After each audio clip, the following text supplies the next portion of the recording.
ਅਗਲੀ ਜਿਹੜੀ ਹਰਜੋਤ ਸਿੰਘ ਜੀ ਖਬਰ ਕਰਦੇ ਆ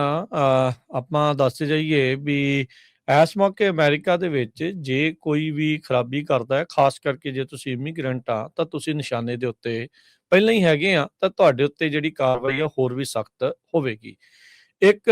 ਹੇਸ਼ੀਅਨ ਮੂਲ ਦਾ ਫਰਾਡਸਟਰ, ਉਸ ਦੀ ਯੂਐਸ ਸਿਟੀਜ਼ਨਸ਼ਿਪ ਹੁਣ ਖੋਲੀ ਗਈ ਆ, ਕਿਉਂਕਿ ਉਸਨੇ ਕੋਵਿਡ-19 ਰਿਲੀਫ ਪ੍ਰੋਗਰਾਮ ਦੇ ਵਿੱਚ ਮਿਲੀਅਨਸ ਆਫ ਡਾਲਰ ਦਾ ਧਾਂਦਲੀ ਕੀਤੀ ਸੀ, ਫਰਾਡ ਜਿਹੜਾ ਉਹ ਕੀਤਾ ਸੀਗਾ। ਕਹਿੰਦੇ ਨੈਚੁਰਲਾਈਜੇਸ਼ਨ ਪ੍ਰੋਸੈਸ ਦੇ ਦਰਮਿਆਨ ਉਸਨੇ ਆਪਣਾ ਜਿਹੜਾ ਇਹ ਕ੍ਰਿਮੀਨਲ ਕੰਡਕਟ ਆ ਉਸਨੂੰ ਕੰਸੀਲ ਕਰ ਲਿਆ, ਲੁਕਾ ਕੇ ਜਿਹੜਾ ਉਹ ਰੱਖ ਲਿਆ। ਯੂਐਸ ਡਿਸਟ੍ਰਿਕਟ ਜੱਜ ਰੋਡਨੀ ਸਮਿਥ ਉਹਨਾਂ ਨੇ ਆਰਡਰ ਜਿਹੜਾ ਉਹ ਐਂਟਰ ਕਰ ਦਿੱਤਾ, ਜਿਸ ਦੇ ਨਾਲ ਜੌਫਟਨ ਵਰੋ ਫਿਲੋਸੀਐਂਟ 25 ਸਾਲ ਦੀ ਉਮਰ ਦਾ ਫੋਰਟ ਲਾਡਰਡੇਲ ਦਾ ਰਹਿਣ ਵਾਲਾ, ਕਹਿੰਦੇ ਵੀ ਇਸ ਦੀ ਹੁਣ ਸਿਟੀਜ਼ਨਸ਼ਿਪ ਆ ਵਾਪਸ ਲੈ ਲਈ ਜਾਊਗੀ। ਸਿਟੀਜ਼ਨਸ਼ਿਪ ਦੇ ਪ੍ਰੋਸੈਸ ਐਪਲੀਕੇਸ਼ਨ ਦੇ ਵਿੱਚ ਇਸਨੇ ਫਾਲਸ ਸਟੇਟਮੈਂਟ ਦਿੱਤੀਆਂ ਸੀ, ਝੂਠ ਜਿਹੜਾ ਉਹ ਬੋਲਿਆ ਸੀ ਆਪਣੀ ਐਪਲੀਕੇਸ਼ਨ ਦੇ ਵਿੱਚ, ਤੇ ਇਸ ਲਈ ਹੁਣ ਇਸ ਦੀ ਸਿਟੀਜ਼ਨਸ਼ਿਪ ਵਾਪਸ ਲਈ ਜਾ ਰਹੀ ਆ।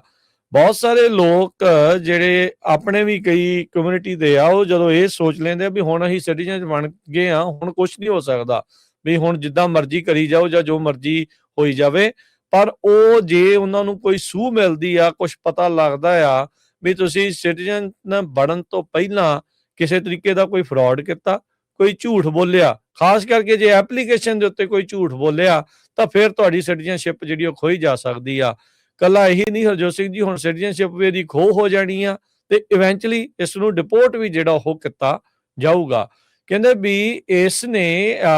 ਕੋਵਿਡ-19 ਦੇ ਵਿੱਚ ਅਪ੍ਰੈਲ 2020 ਤੋਂ ਮਈ 2021 ਦੇ ਵਿੱਚ 40 ਨਕਲੀ ਲੋਨ ਐਪਲੀਕੇਸ਼ਨ ਜਿਹੜੀਆਂ ਉਹ ਲਾਈਆਂ ਸੀ ਆਪਣੇ ਸਾਥੀਆਂ ਦੇ ਨਾਲ ਮਿਲ ਕੇ, ਜਿਸ ਦੇ ਕਰਕੇ 3.8 ਮਿਲੀਅਨ ਡਾਲਰ ਦੇ ਇਸਨੇ ਲੋਨ ਜਿਹੜੇ ਉਹ ਲਏ, ਜਿਸ ਦੇ ਵਿੱਚੋਂ ਇਸ ਨੂੰ ਕੱਲੇ ਨੂੰ 5.5 ਲੱਖ ਡਾਲਰ ਜਿਹੜਾ ਆ ਉਹ ਮਿਲਿਆ ਸੀਗਾ ਇਸ ਲੋਨ ਦੀਆਂ ਪ੍ਰੋਸੀਡਸ ਤੇ ਕਿਕਬੈਕਸ ਦੇ ਤੌਰ ਦੇ ਉੱਤੇ। ਫਿਰ ਕਹਿੰਦੇ ਵੀ ਜਿਹੜੀ ਇਹ ਸਕੀਮ ਇਹਨੇ ਸ਼ੁਰੂ ਕੀਤੀ ਸੀਗੀ, ਉਸ ਤੋਂ ਪਹਿਲਾਂ ਇਹਨੇ ਯੂਐਸ ਦੀ ਸਿਟੀਜ਼ਨਸ਼ਿਪ ਅਪਲਾਈ ਕੀਤੀ ਸੀ ਫਰਵਰੀ 2020 ਦੇ ਵਿੱਚ। 15 ਦਸੰਬਰ 2020 ਦੇ ਵਿੱਚ ਇਹਨੇ ਸਹੁੰ ਖਾ ਕੇ ਨੈਚੁਰਲਾਈਜੇਸ਼ਨ ਦੀ ਇੰਟਰਵਿਊ ਦਿੱਤੀ ਵੀ ਮੈਂ ਸਾਰਾ ਕੁਝ ਤਾਂ ਤੁਹਾਨੂੰ ਸਹੀ ਦੱਸ ਰਿਹਾ ਆ, ਪਰ ਇਹ ਜਿਹੜਾ ਫਰਾਡ ਕਰ ਰਿਹਾ ਸੀ ਉਹਦੇ ਬਾਰੇ ਇਸਨੇ ਦੱਸਿਆ ਨਹੀਂ ਸੀ। ਜਦ ਹੁਣ ਇਹ ਫੜਿਆ ਗਿਆ ਤਾਂ ਫਿਰ ਹੁਣ ਇਸ ਨੂੰ ਕਹਿੰਦੇ ਵੀ ਇਹ ਕਿਹਾ ਗਿਆ ਆ ਵੀ ਇਹਨੇ ਗੈਰ ਕਾਨੂੰਨੀ ਢੰਗ ਦੇ ਨਾਲ ਅਨਲਾਫੁਲੀ ਯੂਐਸ ਦੀ ਸਿਟੀਜ਼ਨਸ਼ਿਪ ਜਿਹੜੀ ਉਹ ਲਈ ਆ, ਇਸ ਲਈ ਇਹਦੀ ਸਿਟੀਜ਼ਨਸ਼ਿਪ ਨੈਚੁਰਲਾਈਜੇਸ਼ਨ ਪ੍ਰੋਸੈਸ ਆ ਉਸ ਨੂੰ ਵਾਪਸ ਜਿਹੜਾ ਉਹ ਲਿਆ ਜਾ ਰਿਹਾ ਆ। ਇੱਥੇ ਹੀ 2022 ਦੇ ਵਿੱਚ ਇਸਨੇ ਇਸ ਦੇ ਉੱਤੇ ਜਿਹੜੇ ਚਾਰਜ ਲੱਗੇ ਸੀ ਵਾਇਰ ਫਰਾਡ ਦੇ, conspiracy to launder money, unlawful procurement of citizenship, ਤੇ 2023 ਦੇ ਵਿੱਚ ਇਸ ਨੂੰ 50 ਮਹੀਨੇ ਦੀ ਫੈਡਰਲ ਜਿਹੜੀ ਉਹ ਸਜ਼ਾ ਵੀ ਸੁਣਾ ਦਿੱਤੀ ਗਈ ਸੀਗੀ। ਸੋ ਭਾਈ ਇਹ ਇੱਕ ਹਿਸਾਬ ਦੇ ਨਾਲ ਤੁਹਾਡੇ ਸਾਹਮਣੇ ਆ, ਇਹ ਚੀਜ਼ ਇੱਕ ਵਾਰੀ ਨਹੀਂ ਹੋਈ ਇਸ ਸਾਲ ਦੇ ਵਿੱਚ ਜਾਂ ਪਿਛਲੇ ਸਾਲ ਦੇ ਵਿੱਚ, ਆਪਾਂ ਬਹੁਤ ਸਾਰੇ ਜਿਹੜੇ ਕੇਸ ਆ ਉਹ ਸਾਹਮਣੇ ਆ ਚੁੱਕੇ ਆ ਵੀ ਜਿਨ੍ਹਾਂ ਨੇ ਖਾਸ ਕਰਕੇ ਸਿਟੀਜ਼ਨਸ਼ਿਪ ਲੈਣ ਮੌਕੇ ਝੂਠ ਬੋਲਿਆ ਸੀ, ਜਾਂ ਕੋਈ ਗੱਲਬਾਤ ਜਿਹੜੀ ਇਸ ਤਰੀਕੇ ਦੀ ਕੋਈ ਫਰਾਡ ਦੀ ਜਾਂ ਕ੍ਰਾਈਮ ਦੀ ਲਿਖਾਈ ਸੀ, ਤੇ ਉਹਨਾਂ ਦੀ ਸਿਟੀਜ਼ਨਸ਼ਿਪ ਵਾਪਸ ਜਿਹੜੀ ਉਹ ਲਈ ਜਾ ਰਹੀ ਹੈਗੀ ਆ। ਸੋ ਵੱਡੇ ਪੱਧਰ ਦੇ ਉੱਤੇ ਜਿਹੜੇ ਹਰਜੋਤ ਸਿੰਘ ਜੀ ਇਸ ਦੇ ਵਿੱਚ FBI ਤੇ US attorney office, department of justice,